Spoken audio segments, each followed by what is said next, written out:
The thing that we started with was we essentially threw away everyone else's design. So when we said we're going to build a race car, we did not just take the pre-existing race car designs. We threw out the entire playbook and we started with core principles in terms of what did we as the race car driver want in the end user experience. And then we engineered a product around that. The Cloacina difference is the end user experience. It's all we care about at the end of the day, because there's here's what the numbers say, and then there's this is how this translates to the racetrack. And those worlds don't always meet well together. And we just said, to hell with it. We'll fund our own race car, we'll build our own company, and we'll hire the people that are good fits for what we're trying to accomplish. Today we're talking about water wastewater. Membrane bioreactors, MBRs. You're going to learn what those are in just a second as we sit down with Troy Ellison of Cloacina. But our conversation goes much deeper than just water. We're talking pivots, we're talking growth, we're talking innovation in this industry, all here from the facility where it's going down.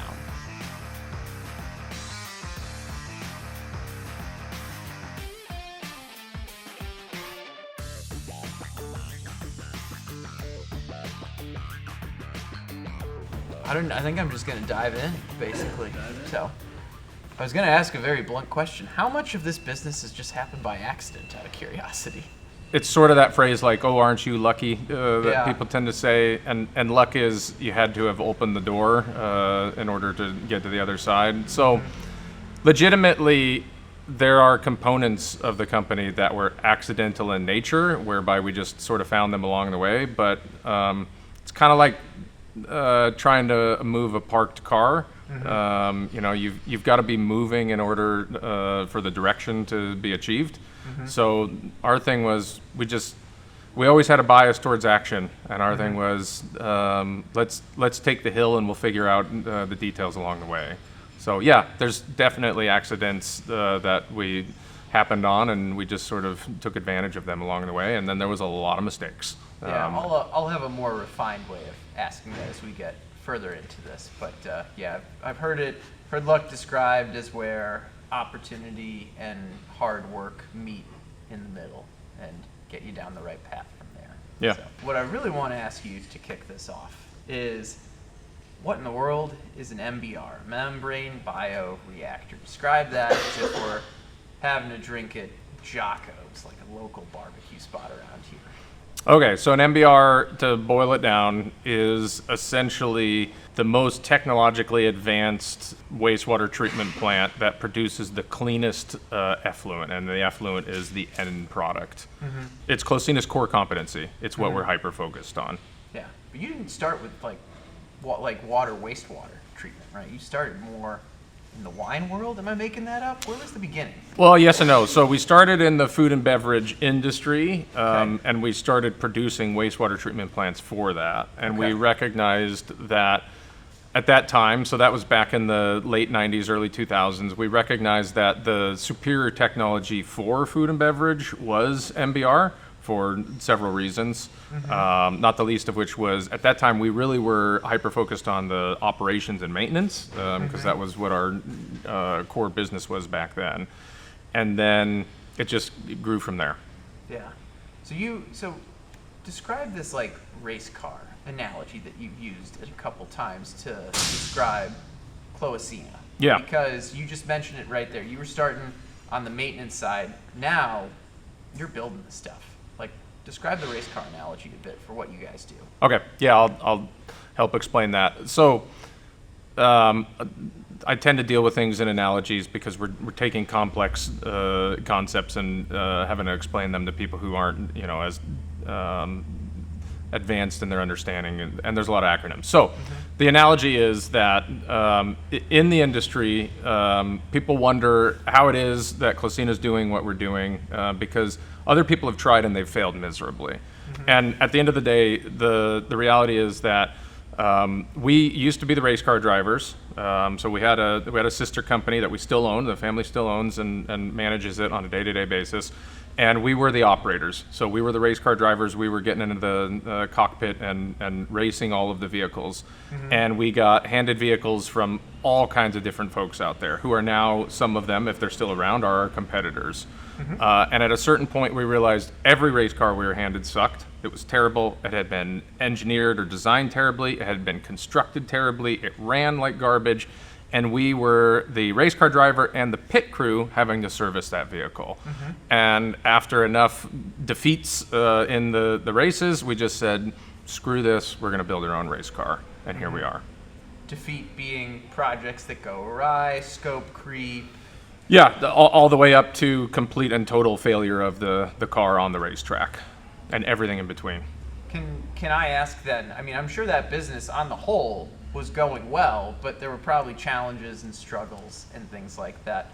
Was there a moment where you're like, you know what, yes, we could still service this equipment, but it makes sense to pull the trigger and start our own business of making these now? Yeah, so to continue using the race car analogy, right, somebody has to buy the race car. And so you've got an investor or investors that bought the race car, i.e. the wastewater treatment plant.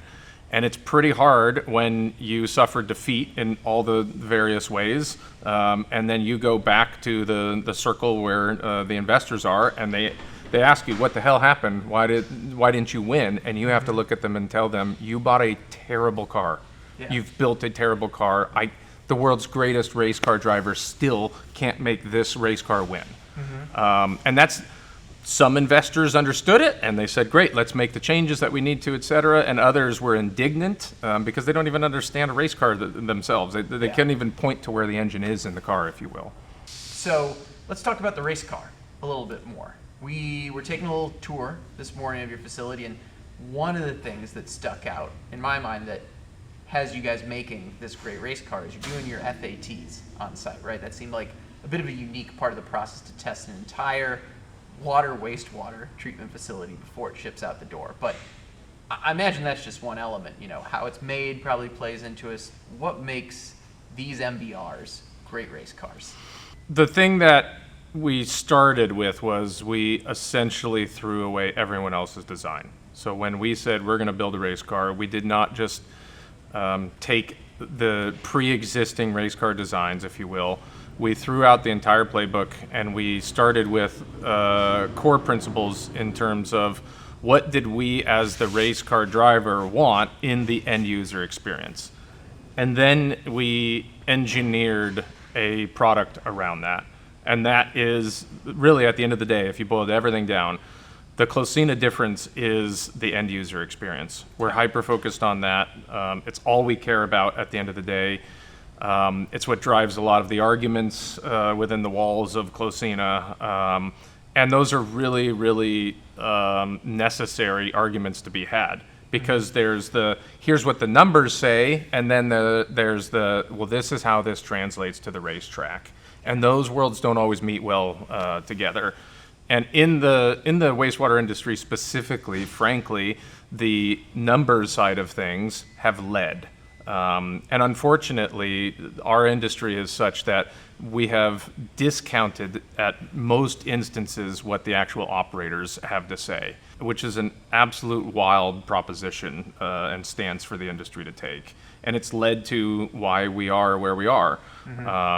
You know, there's this mantra in the wastewater industry, which is like there's a 10-year barrier to entry. And we definitely saw that. We experienced this idea that like we couldn't possibly take a single risk. Everything is risk aversion based. Well, how do you have any innovation? How do you have any improvements if everything is an aversion to risk? Yeah.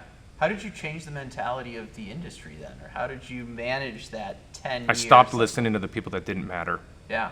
And we just said, to hell with it. We'll fund our own race car, we'll build our own company, and we'll hire the people that are good fits for what we're trying to accomplish. Who's a good fit then? Because you just said, hey, we're not listening to the people that don't matter. Who's a good fit then? Who are the right people to listen to? And the reason I ask this is I imagine there are other manufacturers out there listening to this that face this same challenge on a regular basis, and I think there's a lot that they could learn from your particular mentality on this.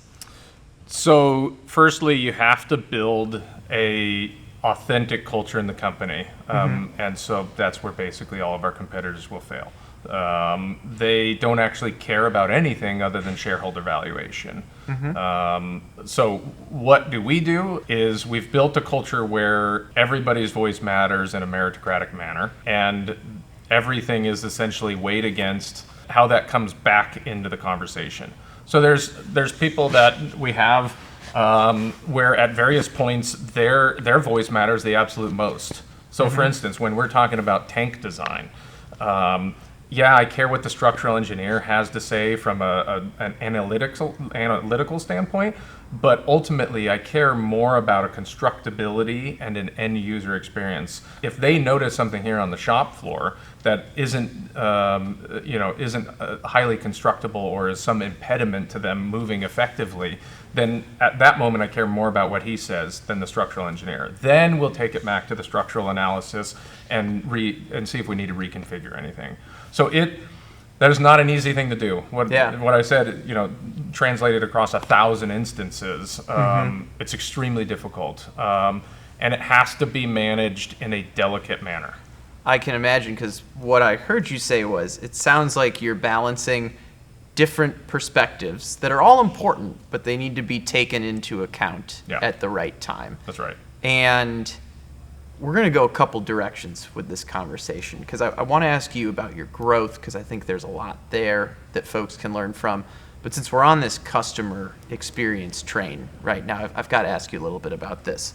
One of the things that stuck out when we were preparing for our conversation is you've made comments before that basically for the first decade of this company's existence, you weren't worried about profits. You were solely focused on customer experience. Am I getting that right? Yeah. How did you pull that off? Because that sounds something that's like something that's great in theory, but something that, if you're not looking at the numbers, might translate to a calamity at some point. So how'd you pull that off? It's not great in theory, and it's also terrible in actuality as a business owner. So, we didn't turn a profit for a long time because we reinvested every dollar. Okay. We didn't take money out of the company for a long time. And even still, we care more about the end product than we do about profit. That's not to say that profit doesn't matter. However, we're not hyper obsessed about EBITDA factors because I don't answer to a bunch of shareholders other than my brothers at the end of the day. So we're not sitting around theorizing about all of the typical corporate stuff that happens in boardrooms. We're not talking about shareholder valuation on any given day. So as a result of that, for the first decade, it was 100%. It needs to be the superior product and figure out how to get to that as soon as possible. We talk about we were essentially building the airplane as it was on fire and falling out of the sky for many, many years. And that's not easy to do. You have to have an incredible team to back you up, and then you have to be willing to put in the effort to do that. And there's a lot of compensatory things that happen as the business owners during that first time, first several years up into the 5 and 10 year period. So yeah, it was downright dreadful, which is why you frankly don't see that in the industry. People aren't willing to put in that work, and ultimately, I don't think they actually care about the end users. I think the end users are just a part of the equation to most everybody in the industry. Why have you cared so much then? I mean, you've cared enough to start a business where you just described that, hey, some of the aspects of growing were dreadful, right? But you also described that you were running a business before this where, you were able to make the ends meet, you were able to help folks out. Why take on the challenge? Is there like a deeper reason for going this route? It's a great question. No one's ever asked me why I actually cared. I think at the end of the day, so all of us got into this industry because of my father. He was got into the wastewater industry when he was 14, and ultimately, I think it's trying to create that perpetual legacy in the industry, and I think it's a little bit like what you see with people that were in the armed forces and then get out and then do something to support them. there's a brotherhood, there's a camaraderie that exists within the industry. And those of us that came up, from the ranks through the sewers, there's something there. And to other people that it probably seems intangible. But when I go onto job sites, there's a connection knowing that I came from that space, and there's an unspoken bond that occurs, and really it's me giving back to that portion of my past and that portion of my family. I don't know. That's a tricky one to put into words. I think you did it really nicely. I mean, you're talking about the connection within the industry ecosystem. I view what you do in the water wastewater space as something that is very inherent to California as well. Is there a connection you feel to the community, to the region? Because this is something that when I think folks imagine industry in California, right? They think of the Central Valley, they think of water, wastewater. It's one of the core spots. Do you feel there's a connection to the community? And maybe it's not in the ways I'm necessarily picturing either. Yeah, I mean, at the end of the day, I think probably every single one of you had to Google where the hell Arroyo Grande is. Nobody's coming to Arroyo Grande necessarily for its, for what it has to offer in and of itself. We're a multi-generational family, having been rooted on the Central Coast, and we laid down roots here. It's not been easy, I'll tell you, to stay in California. To be in possibly the most unfriendly business state, and possibly top 3 unfriendliest counties in that state. It's not easy. I got a lot of friends, CEOs that have moved their businesses out of California, and they tell wonderful tales of what their profitability looks like afterwards. Sure. But we've made a commitment to stay here, to the 170 families that we have. We've made a commitment to them, and all of our ties are here, and it helps that the microclimate's fantastic too. That's nice for work. I was going to ask, what pros outweigh some of the challenges, right? Yeah, it's the weather is absolutely fantastic. We've got the coastal breeze blowing in. It is absurdly gorgeous. We're right three now. quarters of a mile from the ocean. At the end of the day, this is where we've decided as a family that we wanted to call home. There's fantastic places to live for all sorts of other reasons, but this is where we want to hang our hat at the end of the day. And so we've set about to do exactly that. We continue to scale here, and it doesn't always make the best business sense, but sometimes you have to set the business sense aside. Yeah. I have to ask, since your family's come up a handful of times in the last questions, what is it like running a business when your shareholders, as you said, are your brothers as well? How does that work out for this? Well, depends on the hour. Family businesses are they're dynamic in nature. Our family has done an absolute fantastic job of managing that. That was not always the case. There was, in our younger years, there was fist fights, if you will, on job sites, all of the normal stuff that you expect. But we made a pledge to each other that we would raise our expectations of ourselves as we scaled the company. And we've done exactly that. At the end of the day, I think the real benefit to being a family-owned company is we can have disagreements and all of the normal business interactions that you would expect with any partner. But I know that when it comes down to it, that my brothers have my best interest right level on the same plane as theirs. That all of us are rowing in the exact same direction, even irrespective of whatever we may disagree about at that time. And all of us give the deference necessary. You don't get that in traditional business relationships. Well, I appreciate you giving us a bit of an inside look to running a family business. We encounter that a lot in the manufacturing industry, but I don't think we get to ask what that's like. If I ever wrote a book, the first the intro would be, if you're thinking about starting a family business, don't. Okay. Because the multiplier for failure rates increases significantly. I can imagine. In our conversation, we've talked about the growth of your company a bit, and this is an area I want to pivot to, no pun intended with the question I'm about to ask.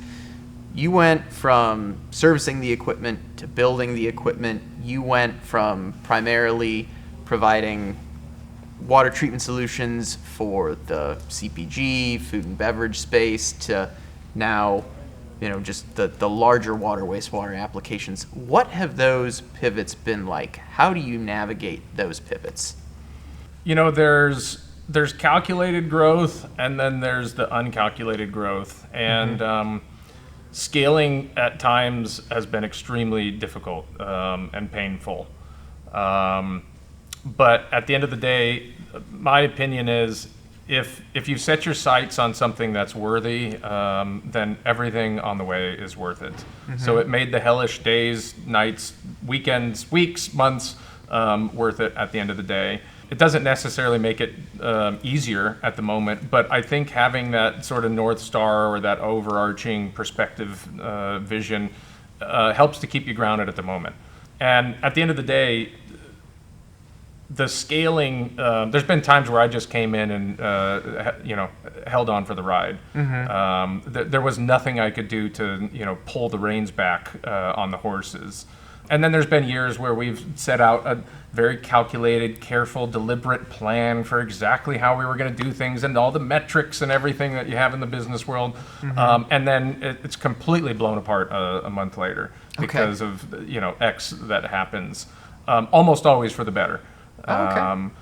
But what do you mean for the better? Describe a scenario where you have your plan, it blows up, but you're able to pivot quickly enough to go after. Well, we were talking earlier about our rental division, and we set out certain metrics that, hey, if we met X, then it's a success, and then you realize you can't build them fast enough, that you completely underestimated the market.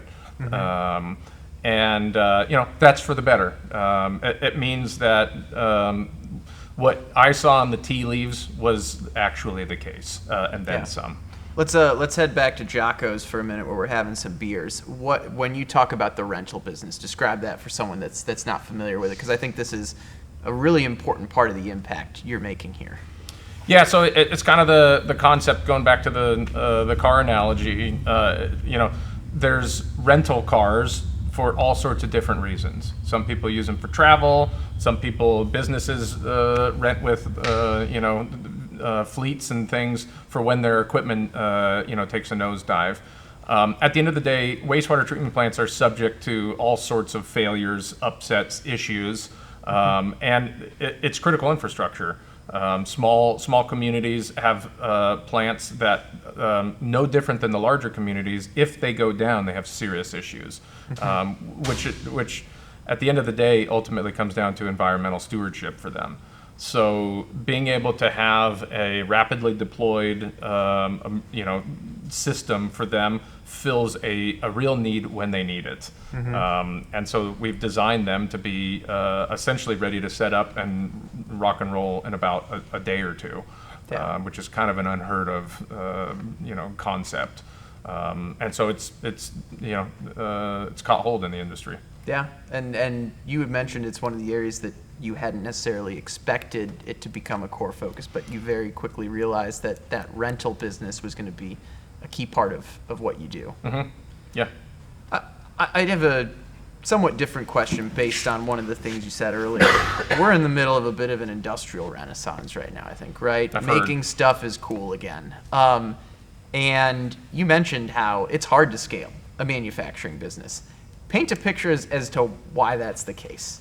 From my standpoint as a CEO, if you are starting a legitimately scaling manufacturing endeavor, you need to be prepared to buy more equipment than you ever thought you needed. And every day somebody is coming in with a litany of problems associated with, we don't have enough laptops, we don't have enough forklifts, there's not enough welders. Did you know we have to buy this other machine, and that machine that we bought before is broken, so we need to buy another one? It's that over and over and over again. And then you have to find competent employees. And we were talking earlier, that competency is both from a skill set, but also from a cultural standpoint.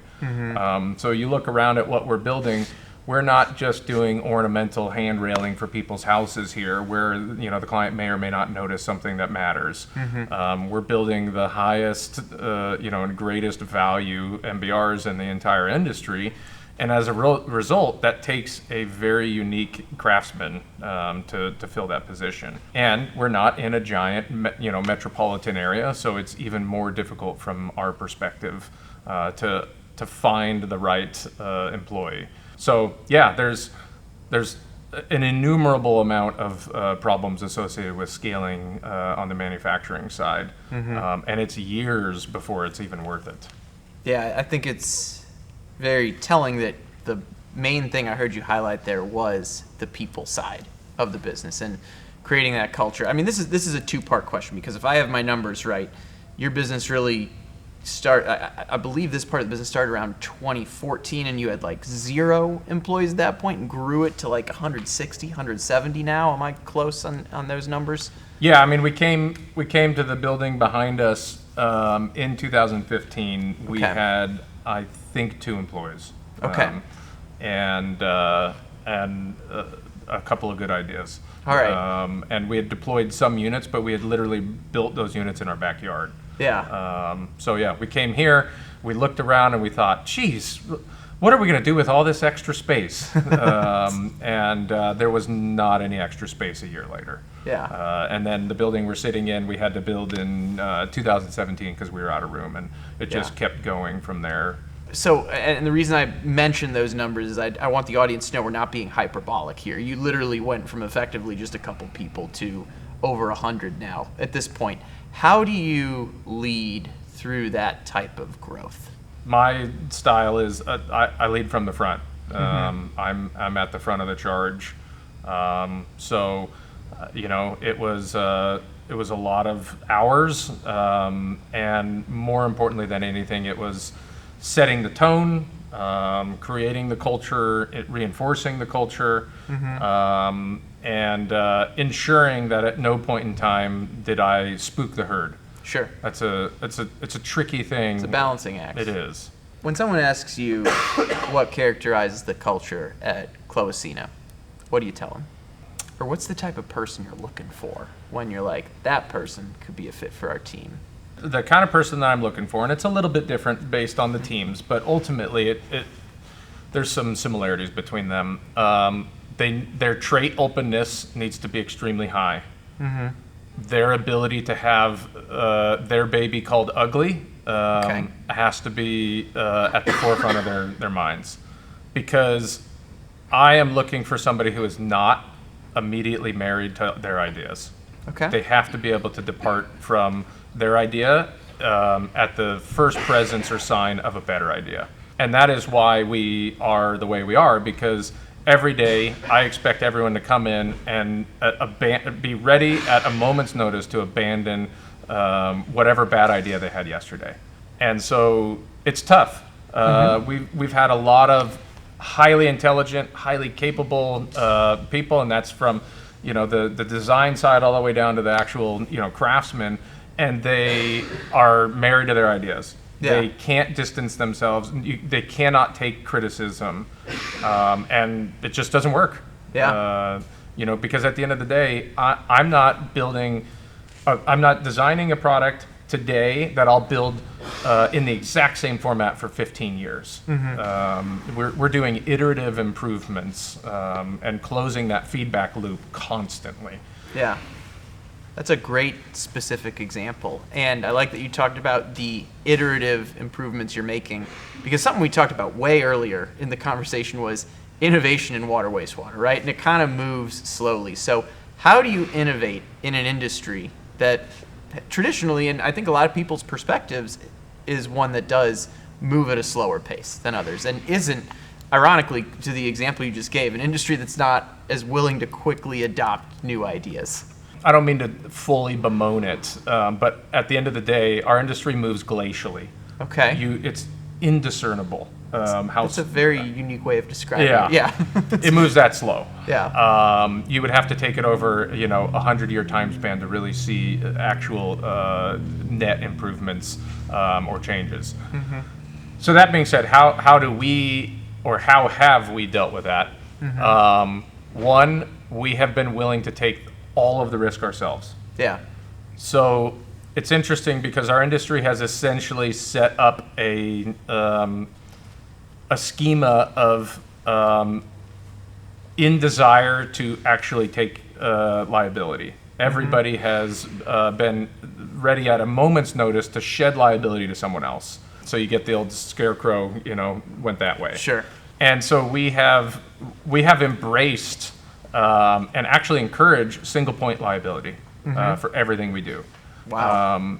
And that's not something that you see in the industry. It's rife with people who can't get out of a situation from a liability standpoint fast enough. Yeah. So we've said, to hell with it. Let's just take it. Frankly, the OEMs or integrators should be taking it upon themselves anyways. So we might as well take what's rightfully ours. That's broken down a lot of barriers, because at the end of the day, if you walk in and say, I'll take 100% responsibility for all of this, there's not much anyone else can say, apart from that. That's got to actually translate. Maybe I'm just guessing here, but that's got to translate well to your culture as well too. If you're like holding yourselves accountable in these scenarios, I've got to think there's a lot of good individual accountability. Oh yeah, it's one of the core principles for us is extreme ownership. Yeah. Jocko Willink. Yes. Good book. 100%. Yeah.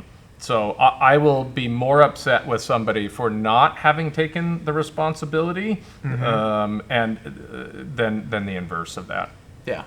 Yeah, that was that was definitely a shift in my mindset when I first came across that concept as well.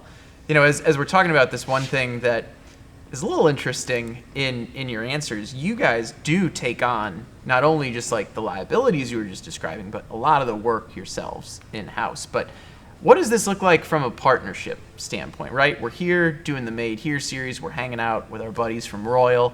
I think they're kind of a good example of an area where, yes, you're taking on a lot of it on your own, but you're also still being strategic about how you partner. How does that play into this?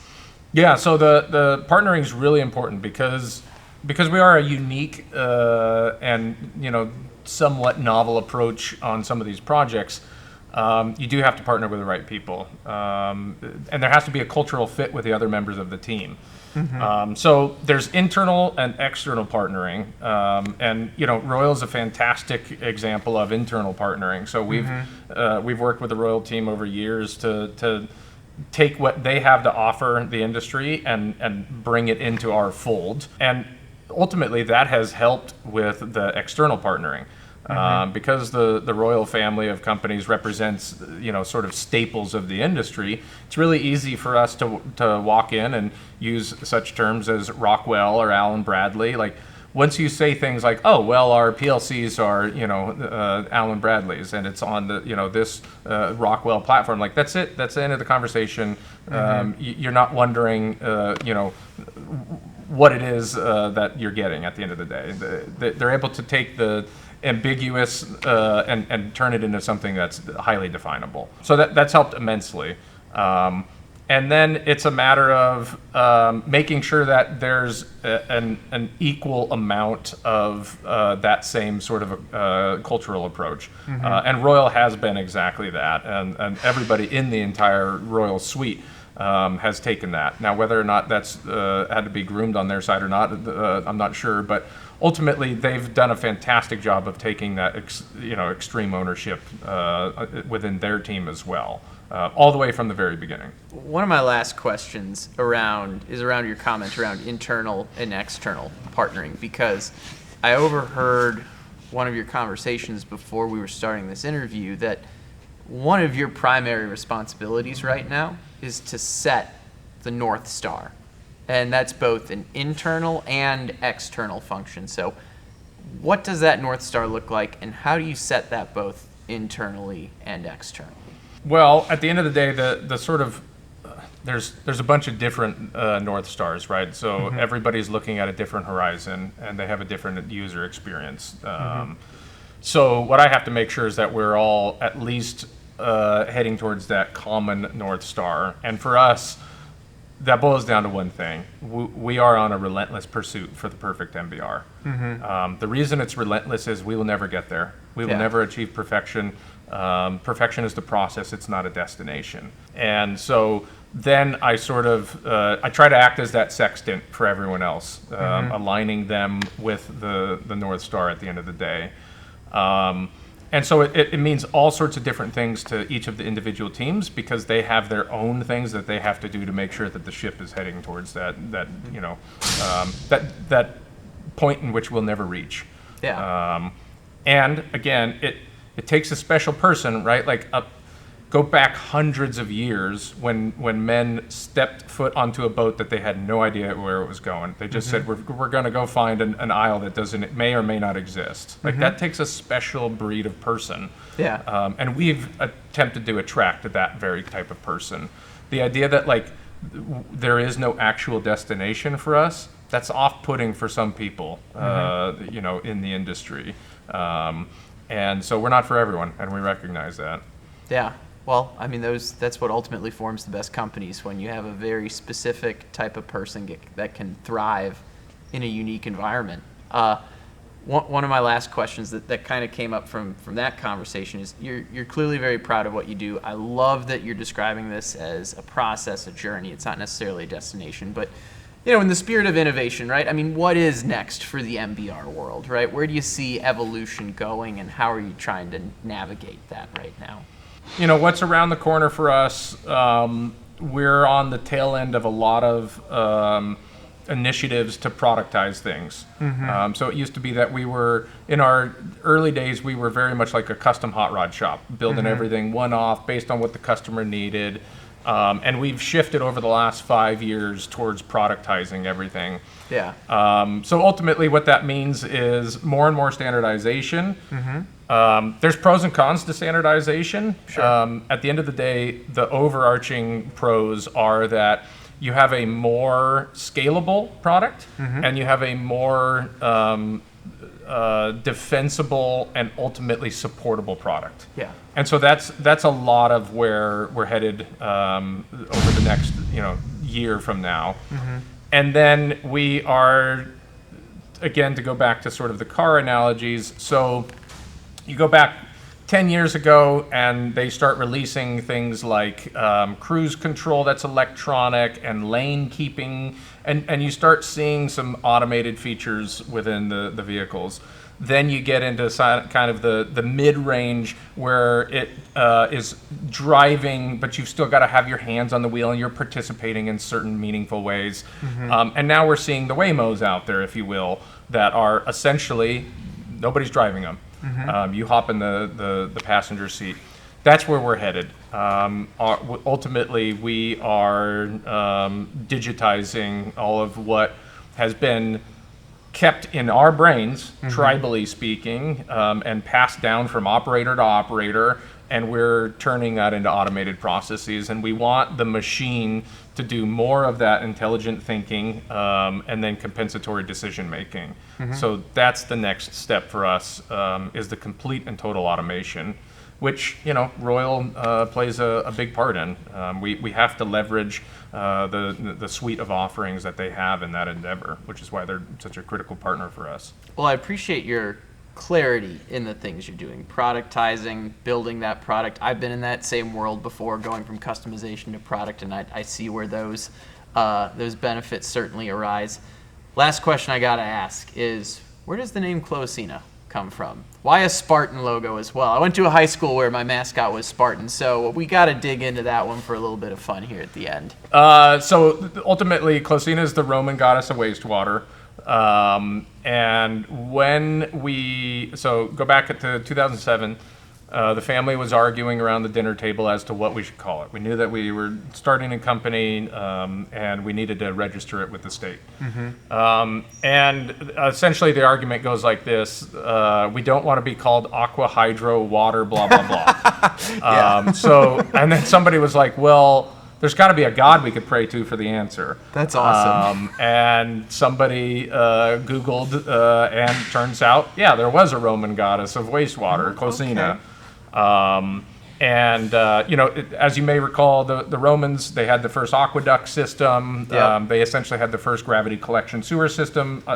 Ironically, it went out to the river, but that's the best they had at the time. You know what? They were ahead of their time, because I was about to make a joke. It's like, what did the Romans know about water, wastewater to have Actually, it got? quite And a then I'm bit. like, oh yeah, there they go, the aqueducts. So yeah, the Cloaca Maxima is essentially the entrance for that aqueduct, and there's a shrine that's still in the old town Rome, and so that's where it came from. So it's not a Spartan logo that It's I'm not a looking at. Spartan. Okay. So look, that part was hotly debated, and at the end of the day, the Roman helmet is significantly less iconic than the Spartan. Okay. So we took a little something from everyone. There you go. Well, hey, great story, great lessons in terms of what you're doing here. Troy, what are you the most proud of over the past 10 years? God, that's a wide question. The most proud of? I think I'm the most proud of the fact that we've built a product that is worthy of being proud of, and we've created meaningful jobs, head of household jobs, for as many people as we have, where they don't have to participate in the drudgery of the typical corporate America that otherwise would have been seen at this scale. My brothers and I always said we want to build the company that we ultimately wanted to work for in the first place, and I think that's worthy of being proud of.